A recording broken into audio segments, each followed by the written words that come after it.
कथा में बिल्कुल उसी रस के साथ, बिल्कुल किसी भी बात को मन में न रखते हुए पुनः हम कथा में प्रवेश कर। जब गोविंद भगवान पूतना का स्तनपान कर रहे थे तो भगवान जी ने ज्यों ही स्तन मुख में लिया तो आंखें बंद कर ली।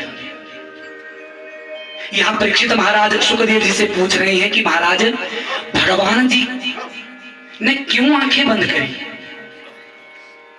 तो इसके पीछे 5 कारण बताए हैं सुखदेव जी ने। क्या कारण बताए, प्रेम से सुनिएगा। कि परीक्षित, हो सकता है भगवान जी ने सोचा हो कि जब मैं राम अवतार में आया था तब भी मुझे सबसे पहले राक्षसी को ही मारना पड़ा, और अब जब द्वापर युग में कृष्ण अवतार में आया हूं तो तब भी सबसे पहला पाला किससे पड़ गया? राक्षसी से। हो सकता है इसलिए आंखें बंद करी हो। या दूसरा कारण देते हैं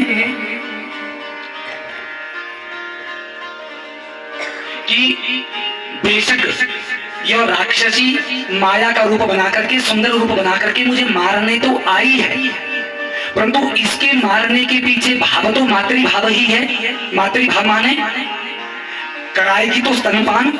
अब एक शिशु स्तनपान किसका करता है? माता का। तो अब इसका स्तन यदि मैं अपने मुख में लूंगा तो इसको सदगति तो देनी पड़ेगी, ये जिम्मेदारी मेरी बन जाती है। यदि से सदगति नहीं मिलेगी तो समाज में, सृष्टि में मेरे नाम का कोई सार्थकता नहीं रह जाएगी। क्यों? लोग कहेंगे कि भगवान का स्पर्श भी प्राप्त किया, यहां तक कि इतना सौभाग्य भी प्राप्त हुआ कि स्तन मुख में लिया, परंतु उसके बावजूद भी बेशक पूतना थी, राक्षसी थी, कम से कम भगवान सदगति तो दे सकते थे। मेरे नाम का, मेरी महिमा का उपहास ना हो, इसलिए आंखें बंद करी। तीसरा कारण बताते हैं कि भगवान के एक नेत्र हैं सूर्य, एक नेत्र हैं चंद्रमा।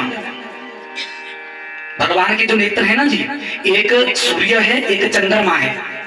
भगवान जी सोच रहे हैं कि अभी तो मैंने, अब 6 दिन के हैं तो भीतर रहेंगे ना बालक छोटे, बाहर तो अभी सूर्य दर्शन तो नहीं हुआ है, कि अभी तक तो मैंने इस एक कक्ष के कमरे के अलावा बाहर की कोई दुनिया नहीं देखी पड़ रहा है, इसलिए गोविंद भगवान ने उसका दर्शन ना करना पड़े, सूर्य और चंद्रमा ने उन नेत्रों को आदेश दिए कि तुम बंद हो जाओ। या फिर एक और कारण हो सकता है कि अब इसके स्तनों में, इस राक्षसी के स्तनों में क्या है? लगा हुआ है विष। विष पीने का ना मुझ में सामर्थ्य है, ना मुझ में शक्ति है। और यहाँ पर भगवान कृष्ण के, भगवान रामचंद्र जी के इष्ट देवता हैं कौन? भगवान शंकर। देखिए कितनी सुंदर बात है। जब भगवान रामचंद्र जी लंका विजय के लिए जा रहे थे, समुद्र पर पुल बांधना था। पुल बांधने से पूर्व जब भगवान शंकर का पूजन करना चाहा, वानर सेना के सहयोग से एक भगवान के दिव्य विग्रह शिवलिंग का निर्माण किया गया। भगवान रामचंद्र जी ने जब पूजन किया,